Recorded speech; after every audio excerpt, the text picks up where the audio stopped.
Hello friends, இந்த மாடி தோட்டத்தில் மட்டும்தான் பாலினேஷன் பிரச்சனை இருக்கும்னு நான் நினச்சேன். ஆனால் கிரவுண்ட் கார்டன்லேயும் இந்த மாதிரி பாலினேஷன் பிரச்சனை இருக்கும்னு நான் நினைக்கவே இல்லை. சம்மர் ஹாலிடேஸ்க்கு நான் ஊருக்கு போயிருந்தப்ப இந்த பிஞ்சு வெள்ளரி செடியில் இந்த கோடை மழையால் நிறைய பிஞ்சுகள் வச்சுருக்கோம் போல். ஆனால் எங்கள் வீட்டில் வந்து கவனிக்காமல் விட்டுட்டாங்க. அதுவாக பாலினேஷன் ஆகிடும்னு நினச்சிருப்பாங்க போல். அது சரியாக பாலினேஷன் ஆகாமல் எல்லா பிஞ்சுமே வந்து பழுத்து போய் உதிர்ந்து போய் கொட்டிருச்சு. இடையில ஒரு சின்ன வேலையை எங்கள் வீட்டுக்கு மறுபடியும் வந்திருந்தேன். அந்த நேரத்தில் 2 ஃபீமேல் ஃப்ளவர்ஸ் பூத்துருந்துச்சு. சரி, பாலினேஷன் பண்ணி விட்டுட்டு போகலாம், ஏதாவது கொஞ்சமாச்சு பெருசாகுதான்னு பார்க்கலான்னு நினச்சி பண்ணி விட்டுட்டு போயிருந்தேன். அதே மாதிரி ஒரு பிஞ்சு கொஞ்சம் நல்லா பெருசாகவே ஆகியிருந்தது.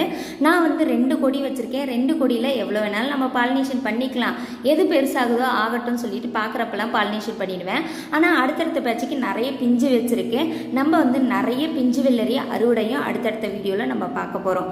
இந்த மாதிரி கார்டன் அப்டேட்ஸ்லாம் உங்களுக்கு பிடிக்குன்னா நம்ம சேனலை சப்ஸ்கிரைப் பண்ணி சப்போர்ட் பண்ணுங்கள். தேங்க்யூ. Happy gardening.